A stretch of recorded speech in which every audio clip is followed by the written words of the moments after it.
Good morning, good afternoon, good evening, wherever it is. I'm glad to see you back on It's Naturally Nat. Today we're going to do something a little different, okay? Do you like to try to always eat a little healthier? I know I do. It doesn't seem that way when I'm cooking with a lot of butters and baking things, but I do like to eat a little more fish. If you noticed, if you live in the Midwest, you already know what I'm talking about. Your selection of seafood fish is often not very good, right? But the good thing about that is in the Midwest, we have a lot of fishermen and hunters. And I live with a fisherman and hunter, and I know fishermen and hunters, and I'm always getting fish. Is that you? If so, you've probably thought, well, what am I going to make with that? And you went online, I know I have, and seen a lot of not very good recipes. Or you went to, let's say, little kind of mom and pop, we'll block that out.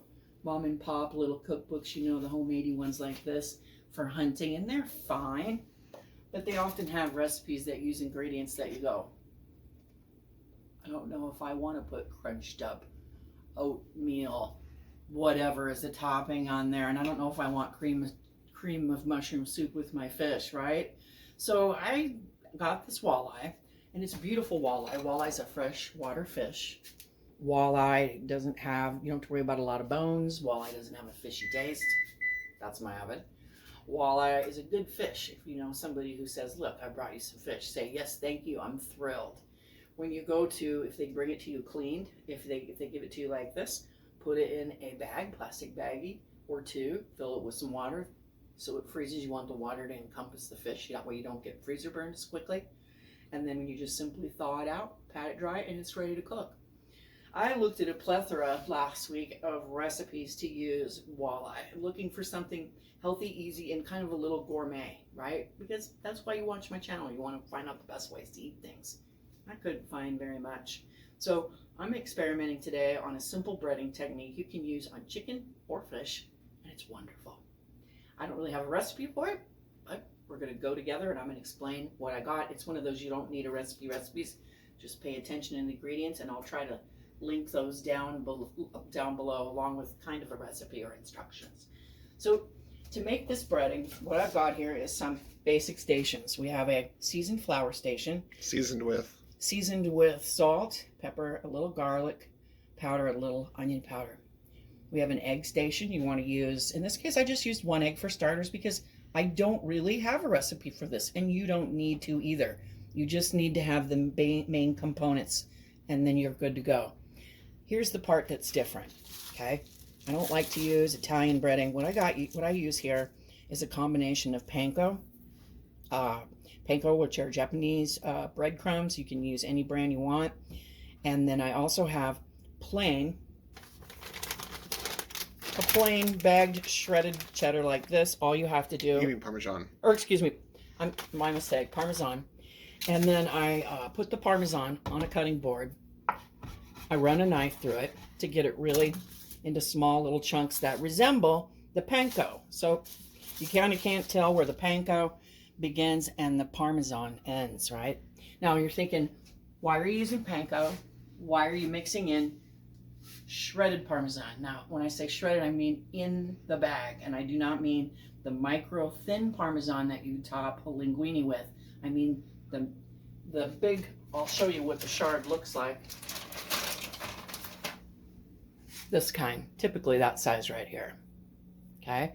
You want that kind, and you want to get in the bag. That's the one time I'm gonna tell you getting the cheese in the bag is perfect, okay? It's gonna have that cellulose on it, but it isn't gonna matter in this recipe, and the reason why you wanna use this chopped up parm with the panko is it makes a super crunchy, yummy topping, almost resembling that you air fried it, and you could air fry it in fact, but I have too much fish to fit in my air fryer. And it's low in calories and healthy, okay? That's why we have this unusual combination here. So it's panko and Parmesan. What else is in there? Panko, Parmesan, and I believe I hit it up with just a little bit of pepper, and that was it, because Parmesan's already salty. Which one had the smoked paprika? Oh, thanks for catching that. I did put a little smoked paprika in here, smoked, not sweet, just to give it a little oomph. Okay. You could also put a little bit of, in fact, I'm going to do that. I'll put just a teeny tiny bit. You see how it put hardly any in there? Teeny tiny bit of what? Cayenne. Okay. Cayenne makes it warm but not hot. So what we're going to do here, we're going to start our breading station. So you have your patted dry fish. Patted dry fish. After I thawed it out, right, I shook it and then I patted it dry with a paper towel. You don't want any water on this. Yeah, on the Food Network they'll say, do this with one hand and do the other ones with the other hand. Sometimes I do that. And the reason they tell you that is then you end up without sticky fingers. But I'm not doing a lot of fish today, so I don't care if I get sticky fingers. Actually, I'm going to end up washing my fingers halfway through, so I take that back. Now, does the pan need to be greased? Oh, Daniel, thank you for catching that. Yes, it does. I'm going to give a quick rinse. And I even got a couple crumbs into the pan. But you know what? That isn't going to matter. That isn't going to matter. Have you a little oil sprayer? Yes, I have a little oil sprayer, and I have olive oil in here, and that is all you need. You don't need a lot, but you do need to cover the pan just in case that Parmesan would get a little cranky. What that Parmesan does, here's a little food chemistry, is once it gets into the oven, the Parmesan's going to melt ever so slightly, stick to the panko, which is already sticking to the glue that you made with the flour and the egg. That's why it all comes together as if you were deep fat frying, only you're not. Thanks for catching that. Oh, you're welcome. Now we're going to do another one. And maybe I am going to do the... Try and do the one-handed thing? Yeah, because it is practical. It just... Well, you're seeing me do both. Now you're going to see my hands aren't going to be such a mess. Because I'm doing the one-handed. By one-handed, what they mean is... Get your glue evenly. You want to make sure you get this evenly on here. Don't have any naked flour sitting in there. There, take your clean hand. So one hand for wet, one hand for dry? Exactly, that's what they're telling you. When they tell you that on the Food Network, they're not saying this is the way everybody has to do it. They're just saying this makes your life a little simpler. But like, I was ready to get at it in the video, and I didn't on the first fish. But as you can see, it does keep this hand a lot cleaner. Look at the difference. Oh, yeah. So pop him in there. Kind of halfway clean him off. Here's number 3. Now you heard the oven go off. Now, I've never done walleye like this. I've only done chicken, I've done shrimp, I've done fried vegetables, oven and in the air fryer with this method of flour, egg, and panko, but I haven't done walleye, so that's what's making this an experimental recipe.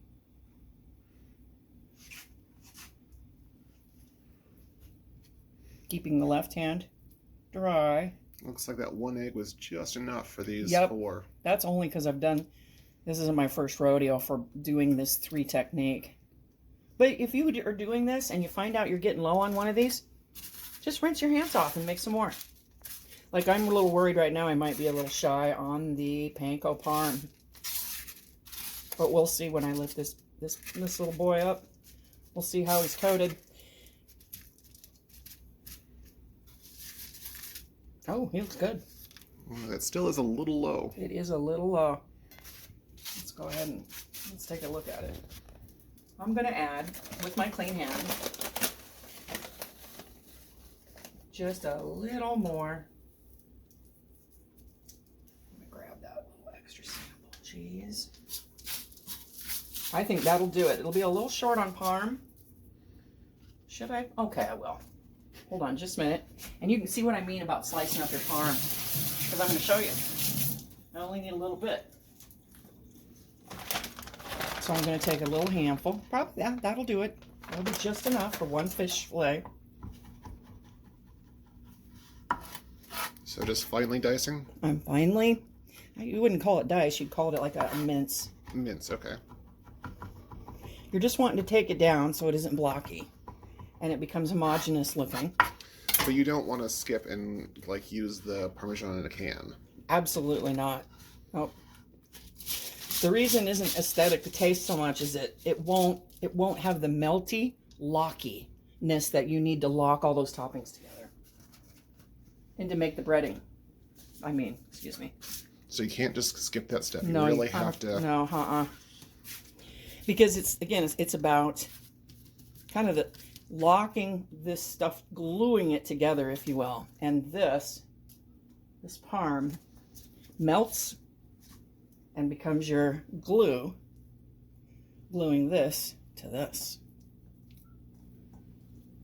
You know, growing up, you might have had a parent or somebody in your family do fish like this, or chicken, or maybe not. When I grew up, we never did this. This was something I had to kind of learn on my own. And we didn't even do this at the restaurant I worked at, or at the bistro. We just deep fat fried.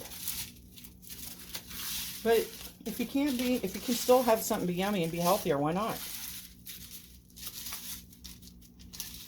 Some people who have a deep fat fryer would be like, yeah, I'm not doing that. I'm just going to put flour on it and throw it in. And you can do that. That's fine too. But cheese. Yeah. Now that barely fits. I'm going to give my hands a quick little rinse.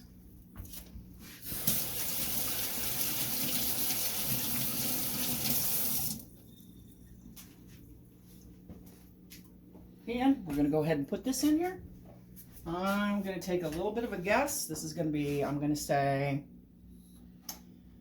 I'm going to set the timer for 25. Let's see. Keep an eye on it. So this is it. This oven's set to 350? 350 is usually a good place to start. I'm going to set my timer for, what I say, 20 minutes? I think you said 25, but... Well, let's be safe and go... 20? Yeah, because that's a medium slow oven. Because you can always keep cooking. You can always exactly. Can't uncook. That's exactly right. I'm going to show you a nice, simple tartar sauce. I'm just going to call it tartar sauce because it resembles what you'd get in the grocery store, but it's a lot better. It's homemade. It's cheaper. So make that what I got here.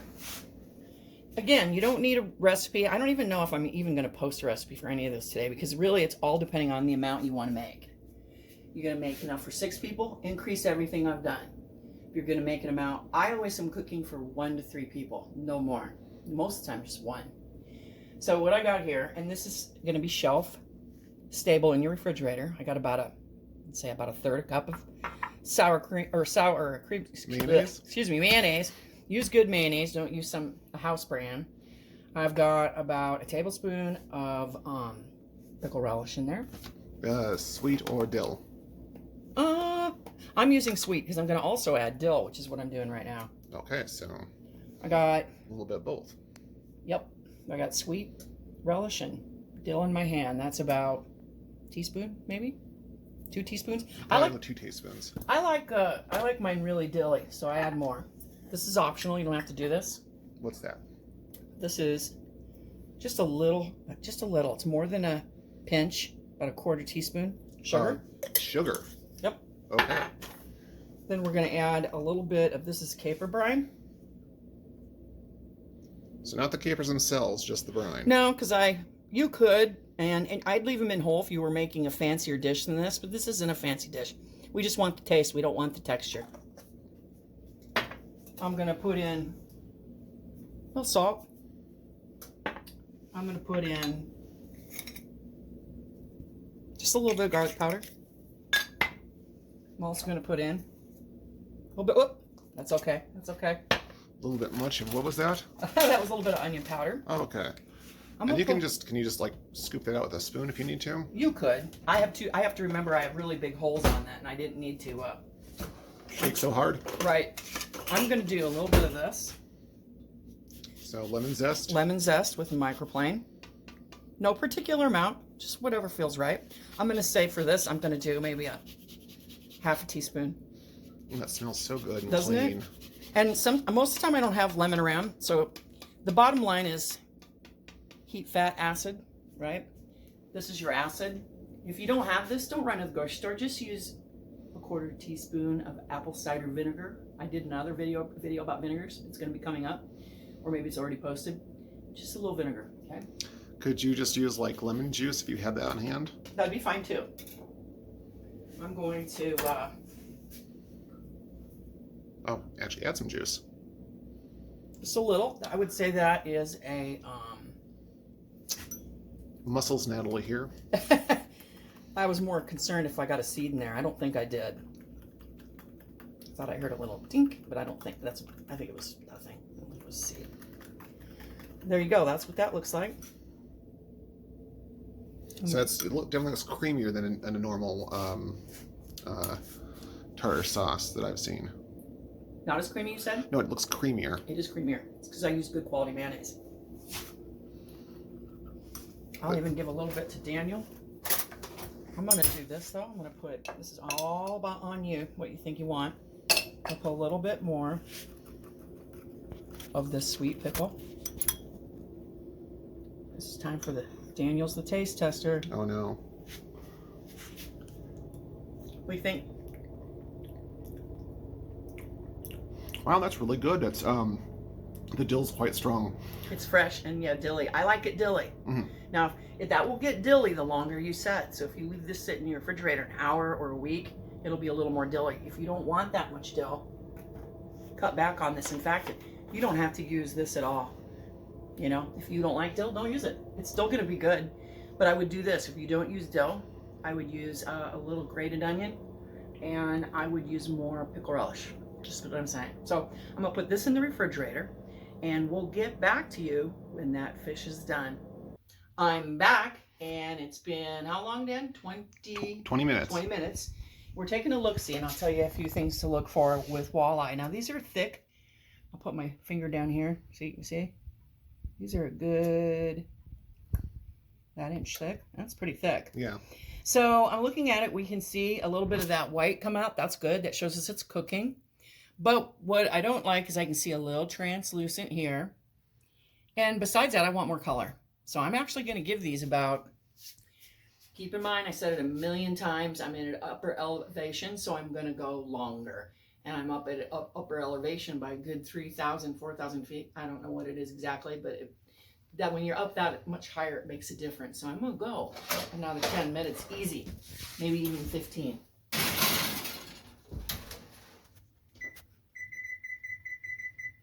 Let's go for a 12 and round her up there.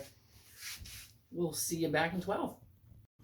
And we're back. Boy, we had to do a lot of things with this video.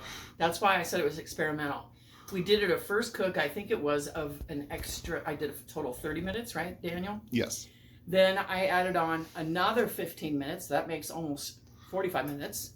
And I took it out, took a bite. Daniel and Rob and I tested it. It was fantastic. But here was the problem. You'll see this little piece that I salvaged from the original first cook.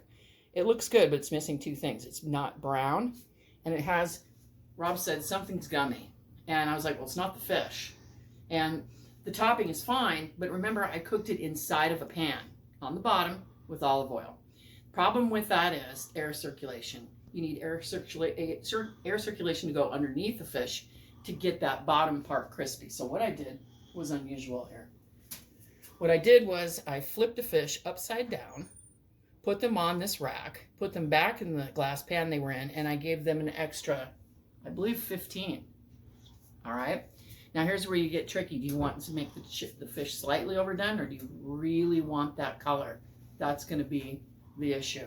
So if we go back to here, I could cook this a little longer and get more of this, which is going to be more of those crispy, yummy bits, or I could go with it right where it is. And I think that's where I'm going to go with it, right where it is. Now, if you're making it for yourself, like this, I'm going to eat most of this. Daniel's going to help me. I think it's fine. Okay, but if I were going to put this for a catering event, for a restaurant menu item, or even for raw or other people, I would maybe go a little more color, only because you eat with your eyes once. I think it's going to be just absolutely fine. We all had a big bite. It was very delicious. What do you think your piece was like? Oh, I thought it was wonderful. The fish inside was fully done and very flaky and delicious. Very flaky and delicious. So there you have it. Everybody today had it with that special sauce I put on it. It was really good. Next time I know, I'm going to write this down. Next time I know, cook it on that cookie cooling rack on top of the pan. And the total time was almost 50 minutes at the higher elevation. So you're really splitting it half for one way or the other. I want it fully cooked, but I don't want it underdone. I want it fully cooked, but I want the coating to have a little crisp and color. You can do it. It just takes a little time. Thanks for stopping in and watching this video with some homemade hand-caught walleye done with this experimental recipe and dipping sauce. I'll see you next time.